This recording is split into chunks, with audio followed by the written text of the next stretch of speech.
매일매일 차고 넘치는 정치권 이슈의 숨은 맥락을 짚어드리는 시간입니다. 여의도 현미경 함께할 두 분 소개하죠. 김수민 시사평론가, 박성희 시사저널 기자 나왔습니다. 어서 오십시오. 안녕하세요. 지방선거는 끝났는데 이 투표용지 부족 사태 둘러싼 시위가 계속되고 있네요. 잠실에서는 아직 그 시위를 하고 있죠. 예, 현재도 시위가 진행 중입니다. 이 서울 송파구 투표용지 이 부족 사태에서 시작된 시위가 이 주말을 거치면서 계속 이어지는 모습인데요. 금요일까지만 해도 현장 분위기 상당히 격렬했습니다. 네. 일부 이 강경 보수 성향 인사들이 결합하면서 이 부정선거 주장이나 이른바 이 윤어게인 시위와 이 비슷한 양상을 나타냈는데요. 실제 제 주변에 이 취재에 나간 기자들이 이 시위대 휴대전화를 압수당하거나 아니면 욕설을 듣고 폭행을 당하거나 해서 경찰 보호 아래 현장을 빠져나오기도 했습니다. 그래요. 예, 다만 이 주말을 지나면서 이 시위의 성격이 조금 달라진 모습인데요. 2030 세대와 일반 시민분들이 늘어나면서 메시지가 이 부정선거보다는 참정권 침해 그리고 재투표 요구 이쪽으로 옮겨가는 분위기입니다. 실제 현장에서는 이 성족이나 아니면 과격한 구호를 좀 자제하자는 목소리도 나오고 있고요. 정치권이 이 문제를 이용하지 말라는 주장도 제기되고 있습니다. 네. 실제 일부 참가자들은 이 전한길 씨나 아니면 이준석 개혁신당 대표 같은 정치인들이 현장을 찾으니까 이 현장을 정치적으로 소비하지 말라, 시위의 순수한 취지가 왜곡될 수 있다면서 마이크를 잡지 말라면서 반발하는 모습이 지키기도 했습니다. 시위가 계속되면서 이 정치권도 예의주시하는 모습인데요. 장동혁 국민의힘 대표는 이번 사태를 시민 저항 운동이다 이렇게 평가하면서 전국적인 재선거 필요성을 주장했습니다. 야당뿐 아니라 이 여당 일각에서도 재선거 주장이 나왔는데요. 박선원 민주당 의원은 전국적인 재선거 대신에 투표용지로 좀 문제가 된 지역은 재선거를 해야 한다 이렇게 밝혔습니다. 다만 민주당 지도부는 재선거에는 좀 선을 긋고 있고요. 대신 국정조사 등을 통한 진상조사가 우선이다 이런 입장입니다. 네, 그 현장에서는 이 부정선거 논란에 대한 구호보다는 부실선거에 대한 질책을 하는 구호가 많이 나오고 있다죠. 네, 이 지난 주말부터 그런 분위기로 바뀌었는데, 근데 또 분위기가 바뀔 조짐이 보이고 있습니다. 그래요? 평일이 되면서 아무래도 시위를 하던 인파가 많이 줄었거든요. 지금 시위 인파가 정확하게 얼마다 이거는 그 지역의 휴대전화 데이터 분석을 통해서 드러나고 있는데, 사실 그 부근에 왔다 갔다 뭐 산책을 하신다거나 하는 시민들 빼고 나면 현재로서는 좀 주말에 비해서는 상당히 인파가 줄어든 그런 상황인데, 또 다음에 오는 주말에 인파가 또 얼마가 불어날 것인지, 그 전까지는 또 어떻게 될 것인지 이게 관건이겠습니다. 근데 주말까지만 해도 정치 구호는 배제하고 재선거 구호에 집중하자 이런 분위기가 커졌는데, 근데 인파가 크게 줄면서 지금 다시 부정선거 주장이 또 나오고 있다라고 하는 게 현장의 보도고요. 또 성조기 같은 거 들지 말자라는 벽보가 있었는데 거기에 가위표를 치고 성조기 가능 이렇게 써놓은 그런 벽보도 등장을 했다고 합니다. 그리고 부정선거 쪽에 주장을 하는 사람들이 재선거 쪽으로 구호를 집중시키자 하는 젊은이들을 향해서 한국 대학생 진보연합이다, 대진연이라고 하는 그 소위 진보 계열의 단체라고 그렇게 몰아붙이는 그런 풍경도 있어서 시위대 내부의 갈등은 더 커지는 그런 조짐이 있는 것 같고요. 그래서 주말에 와서 다시 시간 있는 사람들이 가세를 해서 인파가 다시 불어났을 때 어떤 성향의 사람들이 더 많이 올 거냐, 이것에 따라서 또 시위 분위기가 결정이 될 수도 있겠습니다. 네. 그 현장에 20, 30대들이 많았다고 하잖아요. 그 취재 기자 입장에서는 왜 20, 30대들이 이렇게 분노하고 있다고 보세요? 사실 어려운 질문입니다. 저도 30대긴 한데 이게 주변만 봤을 때는, 그냥 제 주변만 봤을 때는 30대보다 20대의 분노가 굉장히 강하게 감지되는 모습이거든요.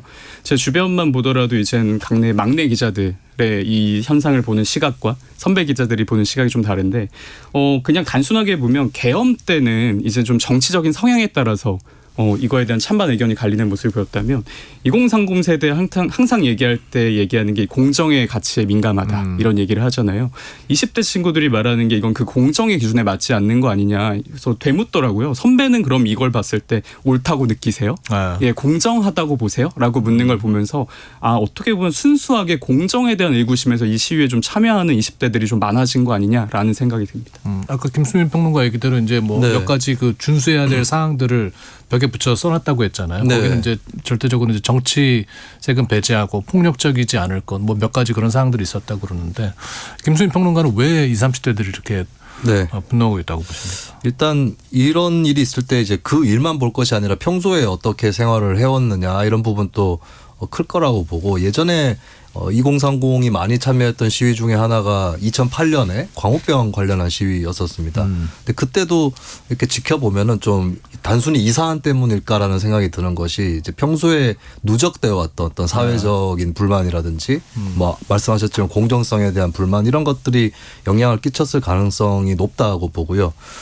그리고 좀 시위대 성향은 정확하게 이렇게 딱 잘라서 분석하기는 어려울 것 같습니다. 여러 가지 생각들이 좀 섞여 있는 것 같고, 근데 그래도 좀 소위 진보 성향보다는 보수 성향의 그런 참가자들이 좀 많지 않을까 이렇게는 보이는 게 있고요. 그리고 저는 한편으로는 또 과대평가를 경계해야 된다고 보는 것이 이런 들끓어오르는 현장에는 어디나 2030 세대가 많습니다. 예를 들면 지난 주말에 홍대에 젠슨왕이 방문했을 때도 2030이 거기도 많은 것이고, 네. 그러니까 이제 현장에서 움직임 자체가 많은 세대다 보니까 현장에서 더 두드러질 수밖에 없는 세대이기도 하고 이 현장에 나타나는 사람과 저 현장에 나타나는 사람이 또 다르기도 합니다. 그렇기 때문에 뭐 이 세대 전체가 어느 쪽으로 가고 있다 이렇게 진단할 수는 없는 거다. 좀 이런 부분에 대한 과대평가는 조금 주의할 필요가 있을 것 같습니다. 근데 이제 재선거 얘기가 나와서 묻는 건데 재선거가 현실적으로 가능한 얘기입니까?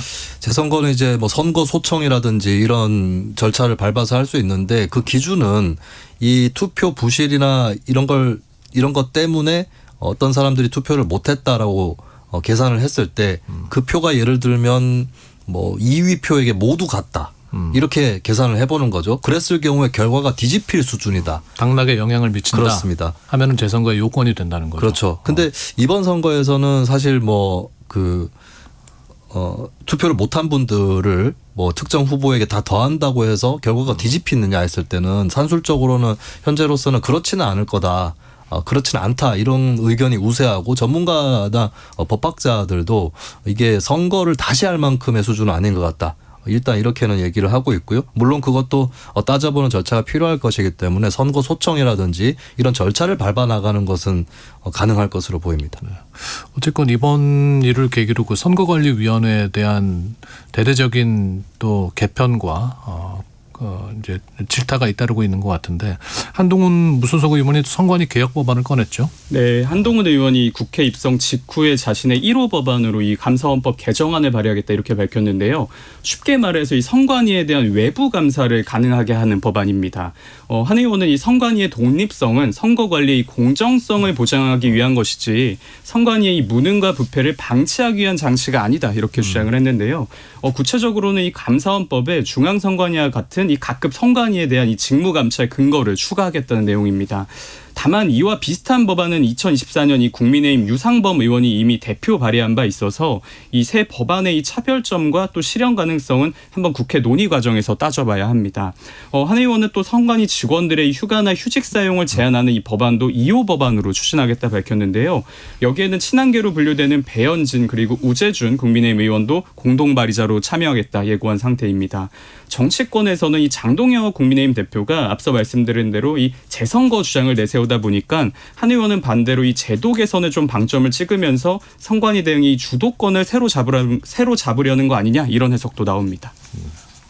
일단 한국 선관위의 성격을 봐야 될 것 같은데 유럽 국가 다수의 경우는 지방행정기관이나 내무부 이런 부서에서 선거 행정을 도맡아서 하거든요. 거기에 비추어 봤을 때는 한국의 선관위는 독립성이 상당히 강한 그런 기구라고 볼 수가 있겠습니다. 그렇게 된 거는 과거의 독재 정권 때부터 이 관권 선거의 우려 위험 이런 것들이 상당히 강조되었기 때문에 그 독립성이 강조되는 방향으로 현재까지 선관위가 운영이 돼 왔다라고 하는 거고 그러면 한동훈 의원의 법안은 어떤 성격을 갖고 있는가 했을 때 이 독립성 자체를 근본적으로 바꾸는 법안은 아니에요. 독립성을 유지하는 성격인데 다만 통제를 더 받도록 한다.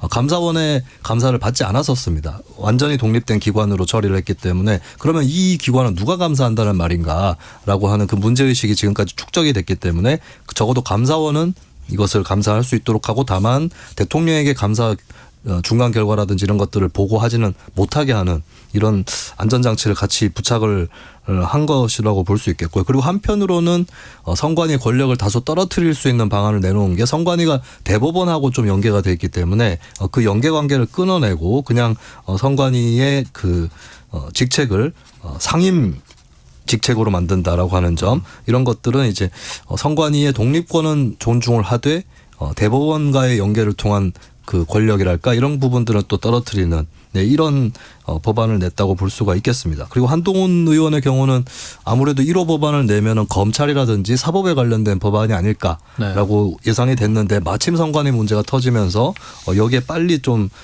대응하는 모습을 보이고 있고 이게 어떻게 보면 정당에 속해 있지 않은 무소속 의원이기 때문에 좀 기민한 행보나 이런 것들이 당론의 제약을 받지 않는 그런 행보가 가능했던 것으로 보입니다. 네. 이번 투표용지 부족 사태 보면서 선거관리 기능의 잘못된 부분은 반드시 이제 고쳐야 되겠다는 생각을 많은 사람들이 했을 겁니다. 김민석 총리 후임으로 한성숙 중소벤처기업부 장관이 지명이 됐네요. 네, 이재명 대통령이 김민석 국무총리의 후임으로 한성숙 중소벤처기업부 장관을 지명했습니다. 한 후보자는 이 네이버 대표를 지낸 기업인 출신이고요. 현재는 이 중기부 장관을 맡고 있습니다. 청문회를 거쳐서 임명이 되면 한명숙 전 총리에 이어서 20년 만에 여성 총리가 탄생하는 건데요. 청와대는 한 후보자에 대해서 AI 대전환을 차질 없이 완수할 적임자다 이렇게 설명했습니다. 쉽게 말해서 집권 2년차 이 국정 운영의 무게중심을 정치보다는 경제, 특히 AI에 두겠다는 메시지로 좀 읽히는데요. 한 후보자 오늘 첫 출근길에서 민생 경제 이 비상 상황을 타개하는데 내 총력을 기울이겠다. 그리고 AI 대전환에 박차를 가겠다 이렇게 밝혔습니다. 또 관심을 모았던 장면이 이 K-팝 아이돌이죠. 이 코르티스의 레드 가사를 인용하면서 네. 몸살이지 않고 그리고 신호등 바뀐 것에 맞춰서 과감하게 울타리를 넘겠다 이렇게 밝혔습니다. 정치권에서는 이 한 후보자의 발탁이 좀 의외다 이런 평가도 나오는데요. 앞서서 지난주만 해도 이 강훈식 대통령이 비서실장이나 아니면 이 정성호 법무부 장관 같은 이른바 이 실세형 총리 가능성이 더 많이 거론이 됐었는데 실제 여권 관계자들의 이야기를 제가 한번 들어봤는데 두 사람 모두 실제로 이 검토 대상의 유력한 후보군이었다고는 합니다. 다만 이 강 실장의 경우에는 아무래도 이 후임 비서실장 인선 문제가 좀 있었고요. 그리고 이 정 장관 같은 경우는 법무부 장관으로서 이 검찰개혁 과제가 좀 남아 있고 또 향후에 당 복귀 의지가 좀 강한 것으로 전해집니다. 네. 그러니까 주말 전까지만 해도 강훈식 비서실장이나 정성호 법무장관 얘기가 많았었잖아요. 네. 그리고 실제로 대통령이 뭐 회의 끝나고 나서 좀 남아달라고 한다거나 이런 식으로 해서 강훈식 실장하고 정성호 장관하고 독대하는 면담을 또 갖기도 했었거든요. 그 자리에서 자연스럽게 총리직에 대한 얘기도 오고 갔을 것으로 보였기 때문에 두 사람 중에 하나 누구냐 이게 문제인 거지. 두 사람 바깥에 다른 사람일 거다 이런 예측은 거의 안 나왔던 것 같습니다. 이것만 봤을 때는 대통령이 처음부터 한성숙 장관을 강하게 염두에 두고 있었던 것이 아니고 네. 좀 마지막에 이렇게 회심을 한 것이 아닌가 이렇게 보여지는 게 있고 그럼 왜 한성숙이었을까라고 봤을 때는 일단 중소기업 벤처부 장관이기 때문에 좀 경제인이다. 원래 경제인 출신이기도 하고 경제총리가 필요하다라고 하는 그런 메시지를 주려고 했던 것이 아닌가 싶고 그만큼 그냥 정치인 출신 총리가 아닌 경제인 출신 총리를 발탁했다는 거는 이번 지방선거에 나타났던 표심에 대해서 전체적으로는 민주당이 승리를 했다고 하지만 서울시장 선거를 포함해서 민주당이 이기기만 한 선거는 아니다. 나름대로 정부에 대한 경고장이 나왔다. 이런 부분들을 이재명 대통령도 의식을 했다. 라고 봐야 될 것 같습니다. 그리고 여성 총리가 또 탄생을 하게 됐는데 네. 대통령실에서는 여성이라는 부분에 크게 무게를 두지는 않는 그런 모습을 보였거든요. 하지만 또 의도를 떠나서 결과적으로 또 국민들이나 언론의 해석이 될 수 있는 그런 소지를 남겼는데 그렇게 여성 총리 발탁을 한 것은 이거는 하나의 그냥 추정입니다만 이번 서울시장 선거에서도 2030 여성의 표심이 또 캐스팅 보터로 작용했다는 것이 중론이거든요. 이런 부분 또 어느 정도는 혹시 의식을 한 것은 아닐까. 이런 여성 총리를 기용을 함으로써 원래 어느 정도의 지지를 민주당이나 이쪽에 해줬는데 또 경우에 따라서는 또 그 지지에서 이탈하기도 하는 이런 표심을 또 신경을 쓴 것은 아닌지 이렇게 또 한번 추정을 해볼 수 있을 것 같습니다. 네. 뭐 강훈식 비서실장이 발표하면서 남성 총리냐 여성 총리냐는 뭐 2026년에 뭐 적절한 표현은 아닌 것 같다라고 애둘러서 또 얘기를 하기도 했던데 그러면 이제 사임 의사를 표한 김민석 총리는 당으로 돌아와서 예측대로 이제 당권에 도전하는 겁니까? 네, 그 부분이 이제 정치권의 가장 큰 관심사인데요. 마침 이 김민석 총리가 이 총리직 사유와 함께 SNS에 글을 하나 남겼습니다. 김 총리는 제 다음 임무는 기득권의 이 저항을 돌파하고 이재명 정부의 시대 정신을 실현할 강력하고 유능한 민주당을 만드는 것이다 이렇게 밝혔습니다. 네. 뭐 직접적으로 당대표 출마를 선언한 것은 아닌데요. 다만 이걸 두고 정치권에선 사실상 이거 전당대회 출마를 예고한 거 아니냐 이런 해석이 나옵니다. 김 총리는 특히 6.3 지방선거 결과에 대해서도 자신의 의견을 전했는데요. 집권당에 대한 이 각성과 긴장, 혁신을 요구한 결과다 이렇게 평가했습니다. 이걸 두고 정청래 민주당 대표가 이번 지방선거를 전국적인 큰 승리다 이렇게 자평했는데 이거랑은 좀 온도차가 있는 대봉 아니냐 이런 시각이 많은데요. 이런 가운데 또 공교롭게 이현주 최고위원이 오늘 당이 대통령 지지도에만 의존한다면서 이 최고위원직에서 물러났습니다. 네. 전당대회 앞두고 이 당내 전선이 김민석 총리를 필두로 한 이른바 이 반청계 그리고 이 정청래 대표 좀 유임을 바라는 친청계 이렇게 좀 두 축으로 나뉘는 분위기인데요. 일단 이 정 대표는 이달 중순에 대표직에서 물러난 뒤에 연임 도전을 좀 공식화할 것으로 보입니다. 네. 반청 친청이에요? 친명 친청이에요? 저는 노코멘트 하겠습니다. 내부에서는 우리 모두가 친명이다라고는 얘기하고 있는데 그중에서도 나뉘는 분위기는 분명 이렇게 읽히는 것 같습니다. 글쎄 또 누군가는 그거를 언론에서 자꾸 그렇게 부추긴다라고 얘기를 하는데 네. 저는 여권 핵심 관계자들을 두루 만나보고 있는데 네. 역시 노코멘트 하겠습니다. 알겠습니다. 이거를 언론에서 부추기기만 한다라고 얘기할 수 없는 게 이번에 김민석 총리만 해도 선거 결과를 놓고 민주당을 혁신하라는 요구다라고 표현을 했거든요. 이거는 정청래 지도부에 대한 정면 도전이라고 일단 그렇게 김 총리의 워딩에서 볼 때 그렇습니다. 네. 왜냐하면 보통 이렇게 선거에서 패배했을 때는 그냥 다 같이 뭐 개파를 떠나서 조금 자중을 한다거나 뭐 그럴 수 있는 것인데 김민석 총리는 사의 표명하겠다는 것도 이미 흘려놨고 네. 그다음에 혁신하라는 요구다. 그 말인즉슨 지금의 민주당의 혁신이 필요하다. 현 지도부의 책임이 있다. 이렇게 당연히 해석될 수밖에 없는 거거든요. 결국에는 이번 전당대회 상당히 치열한 대결이 될 것으로 보이고 김민석 총리는 이제 뭐 송영길 의원이라든지 다른 또 여타의 주자들이 있기 때문에 이쪽하고 조율을 이뤄낼 수 있을 거냐. 이게 1차 관문이 되지 않을까 그렇게 송영길 보입니다. 의원은 약간 관망세인 것 같더라고요. 송영길- 정청래 대표의 네. 거취를 보고 판단하겠다 그랬잖아요. 네, 그런 부분도 있고 송영길 의원도 뭐 본인이 꼭 당대표가 돼야 된다 이렇게만 가게 되면 또 당내 민심을 잃을 수도 있는 것이죠. 그걸 좀 봐가면서 그리고 김민석 총리하고도 좀 조율의 소지가 있는 것이 아닌가. 그렇기 때문에 어느 정도는 좀 신중한 태도를 보이는 것 같습니다.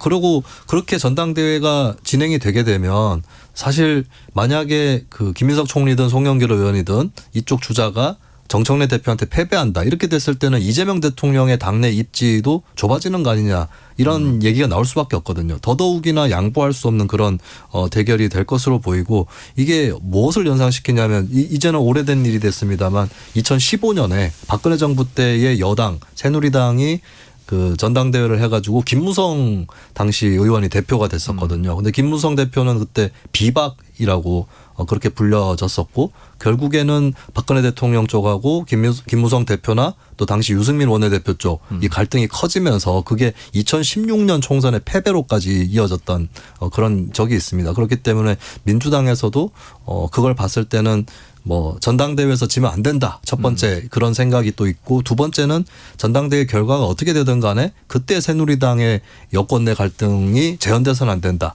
또 네. 이런 위기의식들도 같이 있을 것으로 보입니다. 오늘 이재명 대통령이 그 취임 1주년 기자회견을 했습니다. 무려 3시간에 걸쳐서 기자회견을 했는데 눈에 띈 메시지는 어떤 것들이었습니까? 네, 이재명 대통령이 오늘 기자회견 슬로건은 일단 이 대체 불가 대한민국이었습니다. 지난 1년의 이 성과 그리고 집권 2년 차의 국정 방향을 설명하는 자리였는데요. 당초에는 약 100분 정도로 예상이 됐었는데 이 기자들의 질의가 이어지면서 실제로는 한 3시간 가까이 진행이 됐습니다. 먼저 이 경제 분야에서는 삼성전자 이 노사 갈등 과정에서 불거진 대기업 초과이윤 배분 논쟁에 대한 이 답변이 좀 주목을 받았는데요. 이 대통령은 이 신중한 입장을 밝혔습니다. 이 기업의 막대한 이익에 이 노동자와 투자자뿐 아니라 국가와 이 국민의 기여도 있다. 이 문제의식은 일단 인정을 했는데요. 다만 이 초과이윤 배분을 강제할 경우에 이 첨단 기업의 해외 이탈이나 아니면 투자 위축으로 이어질 수 있다. 이렇게 지적을 했습니다. 또 이 최근 전세난 등 이 부동산 문제와 관련해서는 어려운 문제다. 이렇게 인정하면서도 조만간 이 종합대책을 발표하겠다 예고했습니다. 또 이 투표용지 부족 사태에 대한 입장도 직접 밝혔는데요. 자신도 이 처음에는 이 투표 결과에 큰 영향이 없을 걸로 봤다. 그런데 이 시위가 진행되는 걸 보면서 이건 주권 행사에 관한 근본 문제라는 지적을 듣게 되고 나도 반성하게 됐다 이렇게 말했습니다. 다만 실제 이 참정권 침해 문제 제기와 확인되지 않은 이 부정선거로는 완전히 다른 차원이다 이렇게 선을 그었는데요. 이 대통령은 또 그 민주당이 추진하는 조작기소 의혹 특검법 이거에 대한 입장도 밝혔습니다. 야권은 그간 이 조작기소 특검법이 이 대통령의 셀프 공소 취소다 이렇게 비판을 해왔는데요. 이 대통령도 이 비판을 마치 의식한 듯이 내가 지휘하는 이 검찰과 경찰 합수단을 구성해서 이 진상을 밝힐 수도 있지만 국민이나 야당 입장에서는 그것보다는 중립적인 특검으로 이 진상을 밝히는 게 오히려 낫지 않겠냐 이렇게 반문하면서 일단 최소한의 진상규명은 반드시 이루어져야 된다 이렇게 강조했습니다. 네. 그러니까 묻고 싶은 질문도 많았던 것 같고 네. 대통령도 밝히고 싶은 소회가 많았던 것 같습니다. 네. 일단 1주년 기자회견에서 모두 발언이 있는데 이 모두 발언 원고를 분석을 해보면 성장, 산업, AI 이런 단어의 비중이 컸다고 볼 수 있거든요. 근데 한편으로는 안 나온 단어들이 물가, 금리, 환율 이런 문제, 뭐 부동산도 별로 안 나왔고 그래서 대통령 입장에서도 막 딱히 좀 말하기가 곤란하거나 혹은 말할 게 있다고 해도 조금은 뒤로 밀어놓고 나중에 카드를 보여주겠다라고 하는 그런 점들이 좀 있었던 것 같습니다. 그리고 소위 이제 진보적이다, 상대적으로 진보적이다라고 평가받는 정부의 대통령 치고는 뭐 복지, 분배, 환경, 노동 이런 단어는 별로 나오진 않았다라는 점에서 여전히 좀 성장이라든지 이런 것들을 강조하고 싶은 대통령의 어떤 의도 이런 것들이 읽혔다고 볼 수 있겠고요. 그리고 모두 발언에는 검찰, 사법, 공소취소와 같은 단어가 안 나왔습니다만 네. 결국에는 질의응답에서는 피할 수는 없었다라고 하는 것이고 앞으로도 크게 관심을 모을 텐데 근데 대통령은 특검이 더 중립적이다라고 얘기를 하고 있지만 야당은 절대 또 그렇게 생각을 안 하고 있을 거기 때문에 계속해서 이 문제는 커질 수밖에 없고 오늘 이제 대통령이 특검의 공소 취소 권한이나 이런 것들에 대해서 뭐 그런 거는 안 주도록 하겠다라거나 이런 언급은 없었기 때문에 결국에 또 지방선거 끝나고 나서 가장 크게 쟁점이 될 수밖에 없는 문제가 또 공소 취소 문제가 된 것 같습니다. 네. 자, 정치브리핑 여의도 현미경 박성희 시사저널 기자 김수민 시사평론가와 함께했습니다. 두 분 말씀 고맙습니다. 감사합니다.